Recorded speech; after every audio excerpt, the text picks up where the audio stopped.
Hey, how's it going, fellow chojins and loyal vassals?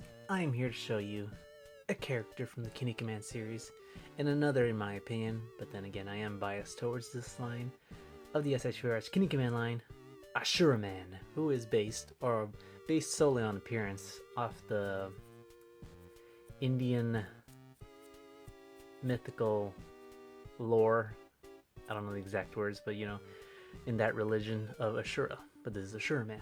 Uh, just to give you a quick synopsis of the character, and at the same time, I will show you the amazing detail of this guy. Ashuraman in the Kinnikuman series was at first a villain. He was labeled a devil chojin, which is technically evil, and he was employed under Akuma Shogun.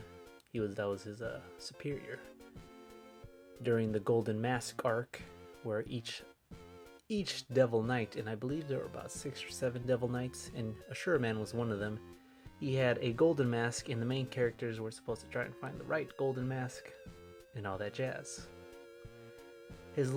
After the Golden Mask arc, his second appearance would be during the Dream Chojin tag arc, where he would team up with his tag partner Sunshine, and their whole, their whole ordeal, their whole, evil plan was to take the friendship power away from Kinnikuman and his friends by way of voodoo. I'm not even kidding. They had these little miniature voodoo dolls of the main characters, and how they took away their friendship is all they did. By the way, they had these voodoo dolls in this little plastic box, and essentially in that plastic box they arranged the figures so they would be facing away from each other, I guess to symbolize that they're no longer friends, and I guess that worked.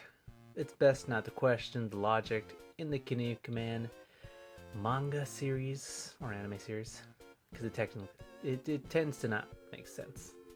Like Ashuraman, or any of the characters, spoiler alert, they end up dying, but they come back to life because logic? I don't know.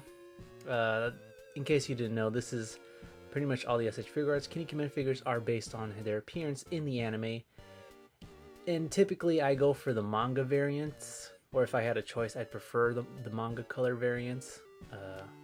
However, in this case, in Ashuraman's case, I actually really like the anime color of skin, of the actual skin tone color. Because in the manga, rather than skin tone color, he actually has blue skin, and these brown parts are actually gold, and that's about it. But I actually really like his anime appearance, and it's really cool. And as you can obviously tell, he has 6, count them, 1, 2, 3, 4, 5, 6. He has 6 arms, and I believe that's a first for a high-end Japanese figure. I'm pretty sure American figures, action figures, have had characters with 6 arms, like I guess a Spider-Man figure, I would assume. But this is the first for an SH Figuarts figure, and I think that's pretty impressive. The only other character, or the only other figure that I can imagine having 6 arms or close to 6 arms was Revoltech. They had an Evangelion figure who had 4 arms, and then there was the character from Gurren Lagann, and I think it's Enkidudu, where he had 4 arms. But aside from that, no other character that I've seen had 6 arms. I will say this, it is very much a hassle trying to pose trying to move the arms in general, because as you can tell, the plastic on the deltoids is pretty massive, and trying to rearrange them in certain poses can be very irritating. And that's one of my minor gripes. Like I said, I'm pretty biased towards the Kinnikuman line of figures. So far, I've had nothing but good luck with all of mine, minus Warsman. He's probably the only one who has somewhat loose joints, but aside from him, I've had pretty much good luck with all the characters. But this character in particular had some minor defects, or I guess one minor defect and then one minor nitpick. I guess it should be noted that with a character with this many arms, it's going to cost obviously more plastic to make him, which means he's going to be higher in price, and that is definitely the case. I I do not remember exactly, but I think I got him between $60 to $70, I believe. My mind escapes me at the moment, but I believe that was around the price range, which makes sense because of the amount of plastic. However, one thing I did take note of is that I might as well... This is actually an unfortunate thing happening with mine, where the joint pops out. It's not loose, like it doesn't fly all over the place or it doesn't come out. But when I try and move it outwards like this, it just easily pops out. But anyways... I noticed at the actual shoulder joint that it's actually a different type of material rather than the actual material of the rest of the body. It actually looks like your standard plastic you would see on a American figure, I want to say. You can obviously tell the difference in the skin tone or the actual material. Here you have a smooth matte surface, and this was like a shiny plastic. To compare it, here's a... Let's see if I can show you real quick. Here is a standard SH Figuarts Kinnikuman figure, and you can see the inner part is actually an actual material the same as the rest of the body. Nice and smooth. But for some reason... Well, I have a hunch, but for some reason they decided to go with this kind of plastic, and it kind of sticks out when you look at it directly. From certain angles it doesn't bother me that much, it's only when you look at it directly, like from that angle. And my guess, the only reason they went with this is because if you're gonna have this amount of arms attached to one piece, you're gonna want to have something solid and firm holding it in place, and something like the other shoulder that I showed you would not have worked. And I guess I understand that aspect. I just kind of wish it didn't look so unappealing, but from some certain angles. Let me just put it back. Other than that, there is a slight paint defect on mine, and I guess it was going to be bound to happen with this many arms. There is a slight yellow coloration. You can kind of see it right there. See that? Between these two biceps, these two deltoids, you can see this is slightly more yellow than this one. You see that? So there is that. It is a minor thing.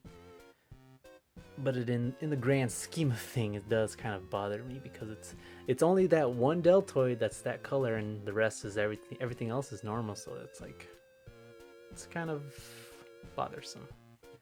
But anyways, aside from that, everything else is nice and clean. I guess for me personally, the main attraction is actually the entire headpiece because it's like impressively detailed. Just get a good look at that. I'm pretty sure each of these faces actually have a name in the actual lore of the character. I mean, not this character, but I mean the actual Asura. There's that. In terms of articulation, actually, you know what? Before I say that, I just noticed that his default face is actually slightly off color than his neck piece. You see that?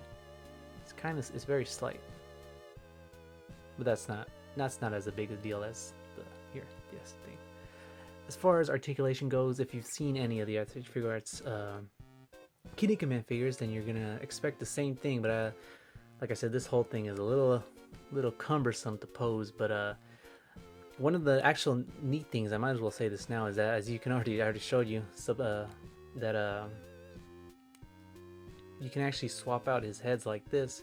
I say that's interesting because each of these heads you can actually remove like this. See that? You can actually take this piece out. So originally I thought that if you wanted to have this face in front, you would have to remove the entirety. And that's what I thought, but when I started toying around with the figure, I noticed that you can just turn his head around. It's like, well, then what's the purpose of this whole mechanic then? If you can just turn the head around to have him facing in that direction, I don't really get what's the point of removing it. So I think that's kind of interesting. But there's that. Anyways, he has a ball joint at the top of the head and the lower part of the neck. This far down, this far up. Pretty impressive stuff. I mean, it's standard stuff. And here is the piece de resistance that is quite, again, very difficult. All the joints are the same on each one, where it's ball joint on a hinge pegged into the bicep. You can get like I said, you're gonna have to be like, I can't really explain it. This is gonna be one of those things where you're just gonna have to take my word that it's a very complicated thing to manipulate, but once you get it going, it looks pretty impressive in certain poses, but it is very much of a hassle. And again, you can, the whole function of this is to be able to slightly pop it out, but I guess because of the material of the plastic, it doesn't want to stay on. I guess on this one is relatively, like, you can see it from this angle, see that? It does stay on this one, but in this one, when I try and do it even slightly, it kind of like comes off. But that's what that's supposed to do. Anyways, moving on. You can actually rotate this, by the way. I don't know if I mentioned that. You just gotta be creative and a lot of patience. Moving on, at the elbow, he has a double jointed elbow that you can move side to side. See if I can do this. There you go. You can kind of see it. His wrist is on a hinge that is connected on a ball joint. At the waist, he has a ball joint hinge. I don't know if I've explained that, but there is a ball joint at the upper part of the body, and there's a ball joint at the lower part, and in the middle, it is on a hinge. So he can go that far down, that far back. Not the best arch. Other characters in the line can arch their backs quite a bit, and that just happened. Where did that drop to? So, crap. Oh, found it. Another thing that I guess to add to the minor gripes is that his little plastic things, or his I don't know what the proper name for these are. I just call them tiles. They tend to come off. Specifically, this one that you just saw come off. Yeah, it can't really be helped. They are slightly flimsy. So there's that. They are each individually articulated. And this might be a little personal here, but this is actually a first where the actual briefs of the character is actually not painted. It's actually a solid plastic. A lot of the times they tend to color the briefs to give it, I guess, more of a pop. But this is actually a solid purple plastic. That's just something I wanted to point out. He has a ball joint at the lower part of the thigh right here. You can pull it out in true SH figuarts fashion to have a little bit more range of motion. There is a secondary ball joint underneath this piece, although it is slightly more harder to move, but you can kind of see it right there by moving it side to side. Hopefully that explained it. He has a double jointed knee that you can move side to side. And he has a standard toe hinge. Well, not toe hinge, ankle hinge. Yeah, ankle hinge. You can move side to side and rotate. Simple stuff. Moving on. As far as accessories goes, he doesn't come with much, but then again, with that many arms, you probably would be, or the figure in general would probably go up in price because of that. He only comes with 2 pairs of hands for each and every one of his hands. He comes with a holding hand. You can tell this is holding because of the thumb. It is meant to indicate he is holding something. And a relaxed palmed hand where the thumb is not protruding. You can kind of see it right there. So these are 2 different hands. For each and every one of those, he has those pairs. For faces, actually I really like the faces. We are not focused, but he comes with a worried face. You can tell he's worried because of the sweat marks. A worried face. A overly joyed face. I actually really like this one. He is very much happy. And a... Oh, wait. No, this is... Oh, I mixed it up. No, this is the overly joyed face. This is a yelling face. They kind of look the same. But he's actually smiling in this one. And as you already saw, his default... whoa, don't fall. Normal stoic face. I really like this one too. And like I said, if you wanted to, you can just turn his head around if you want to have him displayed with his other faces. Which, fun fact, This is just a random Kinnikuman fact that I can just throw out there. And if I'm wrong, then I'm wrong. I've never actually seen Ashuraman with this face on ever. Like I've seen him with this one, and I've seen him with obviously with his default face, but I've never ever seen him with this face. Maybe he's done it in the anime, but in the manga I've never seen him do this.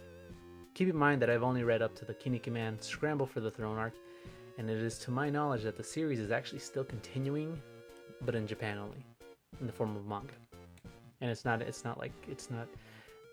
so unpopular here that there's not really anybody translating or what is it, scanlations, translating the manga and uploading it to the internet. So I don't know anything about that. Also, one more thing, where did I put it? Here we go. And he comes with a steel chair.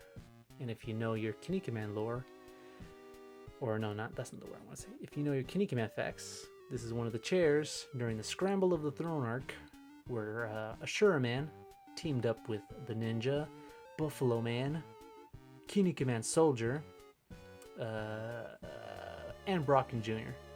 They all had these steel chairs, and there was a scene-specific. The scene-specific scene escapes my mind, but all of them had these steel chairs, and they were trying to prove something about friendship. Anyways, that's a lot of blabby blab. You don't want to hear that. But that is Ashuraman. My only minor complaints, which can happen to anyone, is the slight paint defect here, the somewhat hideous looking plastic for a shoulder piece, and the relatively loose tiles here. But that's those things, I guess these two things are going to vary from figure to figure. I guess this is going to be on most of them, which sucks, but it can't be done if that's what they needed to have all 6 arms, or all 3 arms attached to one shoulder piece. I guess it makes sense. I just wish it was more appealing to look at. But that is Ashuraman, and I can't wait for the next SH Figuarts Kinnikuman figure release, which I guess was going to be the Tamashii Webshop exclusive, Big the Budo, aka Neptune King. Until then, I'll see you later. Alright, see you later.